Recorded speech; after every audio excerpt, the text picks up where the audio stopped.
What's going on, people? We are Tottenham TV, back here for another episode of Predict the Prem, doubled up with the Premier League's perspective, seeing as there was 4 games in the Premier League last night, which we did do our predictions for.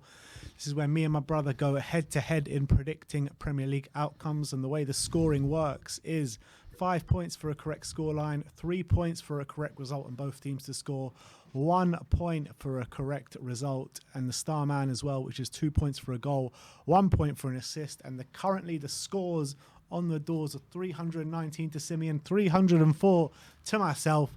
And let's get in to see how our predictions went.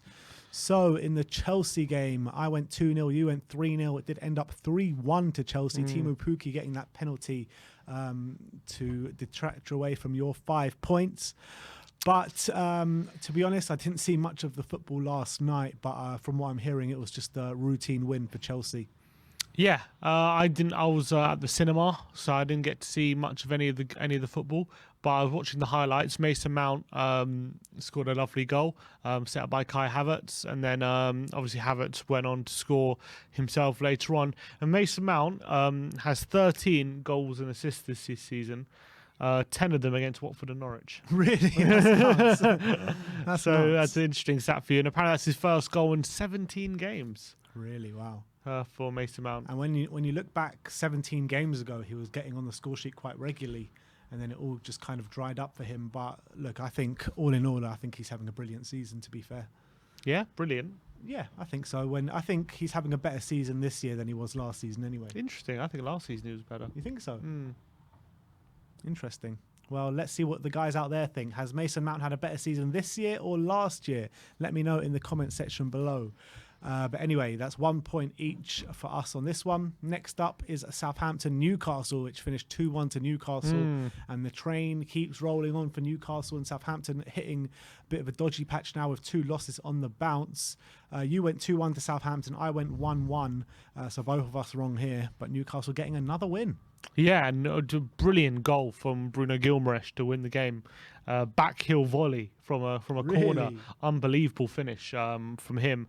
And Southampton will be very disappointed. Broja missing some presentable chances. And they did go 1-0 up, but Newcastle came fighting back, and a really good victory against a tough Southampton team. So fair play to Newcastle for getting another victory on the board, and they're 10 points clear of the relegation zone now. Yeah. So they're looking like they've played their way out of trouble. Not only are they 10 points from the relegation zone, but they're only 2 points behind Leicester City, which is nuts when you think about it. They're not far. They're only 4 points off the top half. I know, it's crazy. It's crazy how well they're doing, Newcastle. I mean, when Eddie Howe came in, it looked like he had a monstrous job on his hands, and they're performing really well at the moment and getting results with flying colours. Yeah, absolutely fantastic stuff for Newcastle. 4 wins on the trot. 3 wins, 4 of the last 5. It must be the form team in the league at the moment, or at least close to. Yeah, close to. Apart from Liverpool, they're actually the form team in the league. But anyway, 0 points for either of us there. Moving on to Wolves against Watford. Finished 4-0 to Wolves in a devastating victory. Sim went 2-0, so he gets 3 points. And for some reason, I went 0-0, so I get 0 points there. But Wolves with a comprehensive victory, and Watford definitely... the writing's on the wall a bit for them at the moment. Yeah, it wasn't a great afternoon for the cycling GK, who had a very poor display and gifted Wolves a goal for Podence, kicked it straight at him, and Podence went and scored. And the win was rounded off by a delightful chip on the edge of the box by Ruben Neves. What a goal that was. What a goal that was, yeah. It was comparing it to Eric Cantona's chip to the back to the back post. It was a delightful finish, and yeah, Great win for Watford. I expected win, but Watford now, that's 3 losses in the last 5. Well, expected by most, apart from me, apparently. Yeah, but Hodgson, if you didn't know what a job he has on, he will definitely know now. And they are currently 3 points away from Everton, but Everton have 3 games in hand. Yeah, and Burnley have also got a few games in hand on them as well. So, yeah, I think the writing is on the wall for them and Norwich. I do think them and Norwich are going to go down, and then it's just going to be one of Burnley, Everton, Leeds or Brentford, in my opinion. So we move on to the last game of yesterday, which was Aston Villa against Leeds, which finished 3-0 to Aston Villa. Sim went 2-2, I went 2-1. And Aston Villa back to winning ways, 2 back-to-back wins now, and Leeds Jesse March with a really bad display and really bad loss here. Yeah, good win for Aston Villa. Coutinho again getting on the score sheet, which is he's in really, really good form. That's 3 wins on the trot now for Aston Villa, so very impressive. Jesse March, that's 2 losses in 2, and that's 5 or 6 losses on the trot now for Leeds. They are really up against it, but they do have Norwich at home next, so chance to claim some points back and get back to winning ways. Big game for Leeds this weekend. Big game for both, I guess. I mean, Norwich will see it as a big game for them, even though they're not doing great. Massive game for Leeds, 100%. But Callum Chambers as well with a really good finish, and Villa end up taking all 3 points. All right, and then the star man as well. I went for Ollie Watkins, who they won 3-0 against Leeds and didn't get anything. You went for Kai Havertz, and he scored right at the end and got an assist as well for one of the goals. So you gained 3 points on me for the star man. But let's go into our Premier League predictions for the weekend. As you can see, the scores on the doors now are 326 to 306. 20-point gap there as we move to Brighton against Liverpool. And I have gone for 2-0 to Liverpool. 2-0, I've just gone for 3-1. Yeah, I mean, Brighton on wretched form. 5 losses, I think. 4 losses on the trot now. Yeah. They're really struggling to get any sort of momentum and any sort of results going at the moment. It's really bad stuff for Graham Potter, who was having a good season before this run. Liverpool obviously are just on a rampage. They're going for the title, and it's going to be very difficult to stop. I just backed Brighton to get 1 goal, maybe as a response to the form, but I can't. And I know they got a 2-2 draw at Anfield earlier in the season, but I can't look anything past Liverpool. Yeah, I know Norwich did get a goal at Anfield a couple of weeks ago, but I think Liverpool's defence will be a bit too strong for this Brighton attack, and I think it's going to be more or less a comprehensive victory. It might even be 3-0 to be fair, but I've gone for 2-0. Moving on to the Brentford Burnley game, and we've gone for the exact same scoreline in this one, which is 1-1. Yeah, Brentford got a good win against Norwich last time out, and I know Burnley are desperate for points at the moment. It's going to be a close game, and I'm hoping Eriksen can pop up with something special, I think, in this kind of game, either an assist or a goal. So I think Brentford will get a goal out of it, but I can't see them containing Burnley, so I've just gone for 1-1. Yeah, I think it's going to be both teams know that they're in a relegation scrap, and I think maybe they're going to cancel each other out. And if Eriksen wasn't playing for Brentford, I probably would have gone for a Burnley win, to be fair. But because Eriksen is there putting the strings, I think they can get something out of this game. So that's why I've gone 1-1. Moving on to Old Trafford, Manchester United against Tottenham. I've gone for 2-1 to Tottenham. But to be fair, right, you don't know. This game is so hard to predict. You don't know which Man United are going to turn up. You don't know which Tottenham are going to turn up. But I've gone with my heart over my head pretty much in this one. Yeah, I'm hoping you're right, but I'm just feeling that United will want to respond to the really bad performance against Man City. I saw some good things from them in the first half, and if they come out with the same kind of energy, I think we might have a bit of trouble. But I'm also certain there's going to be chances there for us as well on the counter-attack, and if we get chances to get on the ball. So I do think there'll be goals there, but whether we'll be able to keep out United is another question. So I've gone for 2-2. All right. Chelsea-Newcastle. We've both gone through the exact same scoreline here. 2-1 to Chelsea.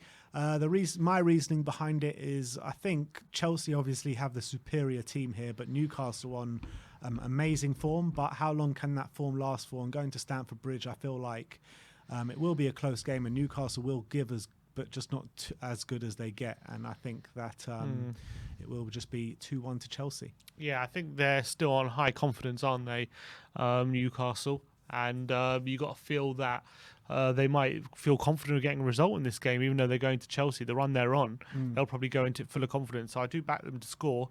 But Chelsea, with the players they have, I'm thinking will just be too strong. And even though for all the uncertainty, in a weird way, they could rally them as well within the squad. So, and especially the first home game since it all happened, I think they'll have to win that one. And to be fair, Chelsea, I know they haven't had the hardest games in the last couple of games, but they're scoring goals. I mean, not many teams are going to go to Burnley and score 4. No, true.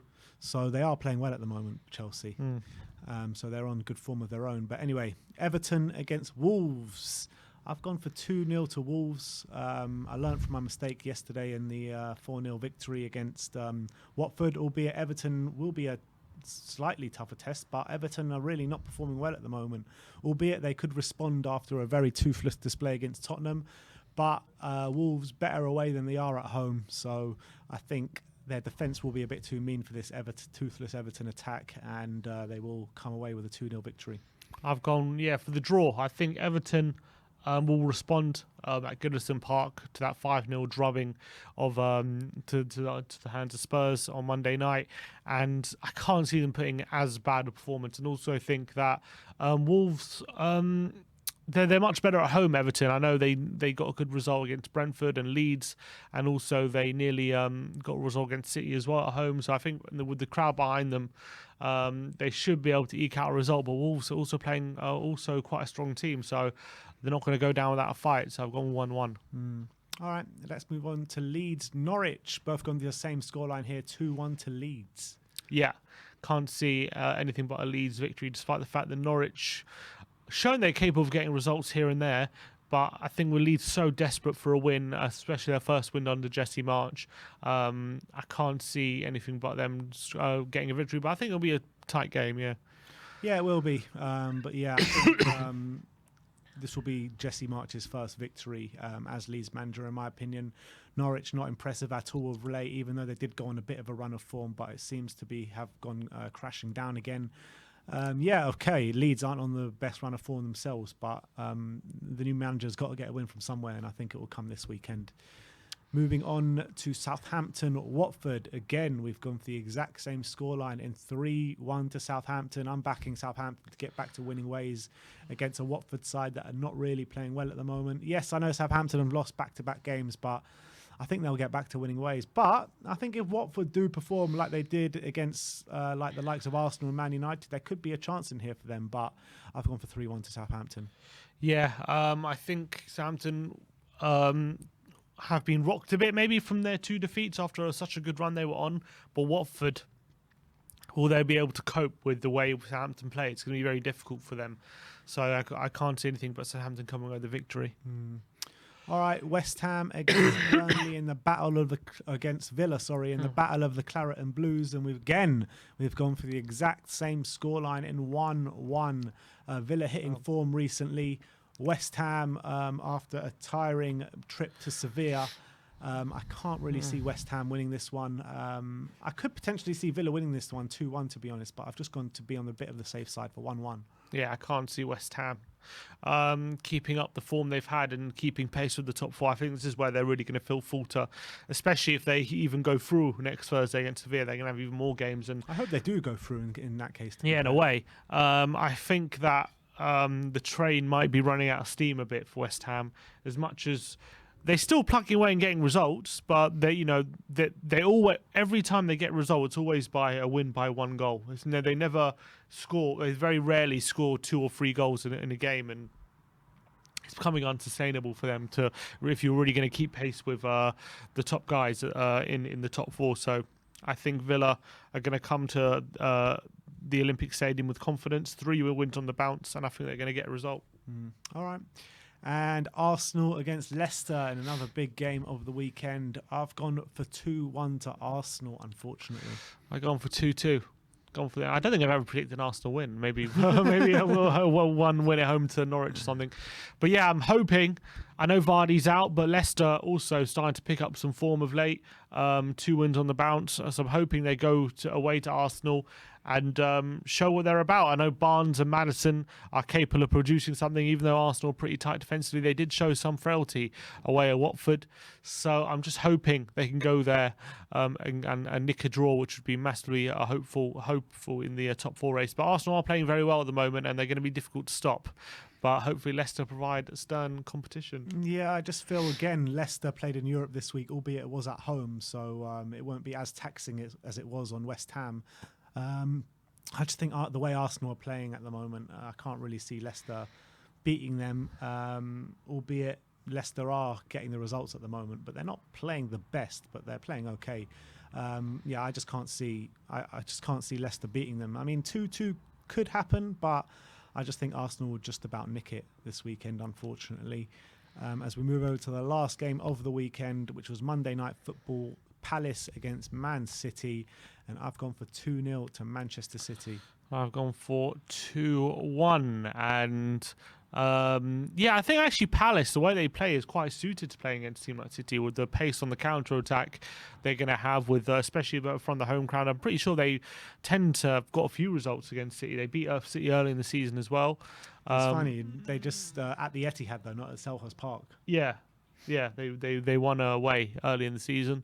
So I think with Olise now as well, a fixture in the lineup with Zaha in good form, I think they will get a goal. But City are playing very well at the moment, and they'll be too strong. So yeah, I mean, I can't really see Palace getting a goal. To be fair, in this one, I think Man City will just be way too strong for them. Last 2 games, Man City have gone to Selhurst Park. They haven't conceded, and I'm backing them to do a third. So I'm going 2-0. My brother's going 2-1. Let's move over to the star man. Can you guess who I picked? Boring, Ben. Mo Salah. No, I've gone for Mo Salah. Obviously, he hasn't scored in a couple of games, I think. Oh, so, God. So now he's going to get a hat-trick. Yeah, so now I'm feeling like he could have a big weekend. I've gone Rafinha at home to Norwich. I've gone it's not quite outside the box, but it's a bit different. I know Rafinha was my bloody captain on FPL this week. Is he? Yeah. No, last week, a double game He week. should have scored a goal against Leicester as well in Jesse March's first game. I'm hoping in the Norwich at home, they really need a win and he'll step up. So gone for Rafinha. All right. So that is our Predict the Prem show this week. Let me know your predictions in the comment section below. Let me know your star man in the comment section below. And also, let me know who you think will come out on top this week, myself or Sim. Like, subscribe and comment. And as always, come on you Spurs.